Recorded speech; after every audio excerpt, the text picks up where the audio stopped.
నమస్కారం, NS news కి స్వాగతం. నా పేరు ఉషా. ముందుగా ముఖ్యాంశాలు. కబ్జాదారుల చెర నుంచి తమ పూర్వీకుల భూమిని కాపాడండి సార్ అంటూ చిత్తూరు నగరం మొరకంబట్టు సమీపంలోని కోకవాండ్ల ఊరు దళితులు ప్రజా సమస్యల పరిష్కార వేదికలో కలెక్టర్కి వినతి. తమ పూర్వీకుల ఆస్తిని కాపాడుకోవడానికి కంచెను ఏర్పాటు చేస్తే సమీపంలోని అగ్ర కులస్తులు మాపై దౌర్జన్యం చేసి కంచెను విరగొట్టి కులం పేరుతో దూషించారని కోకవాండ్ల ఊరు గ్రామస్తుడైన దళితుడు మనోహర్ కుటుంబ సభ్యులతో సోమవారం కలెక్టర్కి అర్జీ ఇచ్చారు.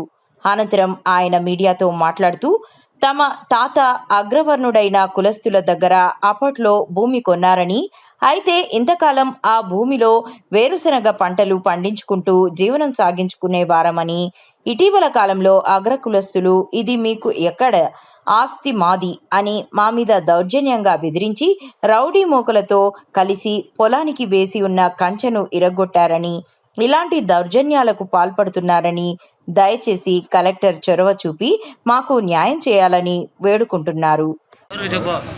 నేను మురకంబట్ట హరిజనవాడ పాకాలూరు దగ్గర మా తాతగారు అయిన 1933లో మా తాతగారు అయిన 47 సెంట్లు కొనుగోలు చేసినారు.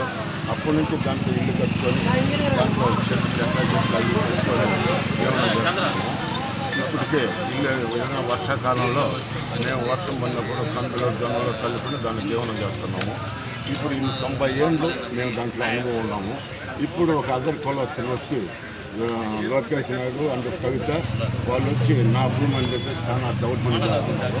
దౌర్జన్యం చేసి మమ్మల్ని పొలం పేరు దూషించి చాలా మమ్మల్ని హింసిస్తున్నారు.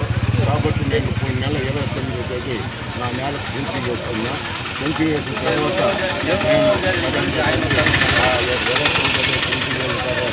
30 తేదీ నైట్ రౌడీని తీసుకొచ్చి ప్లాస్టిక్ మొత్తం పెంచి చేసేసింది.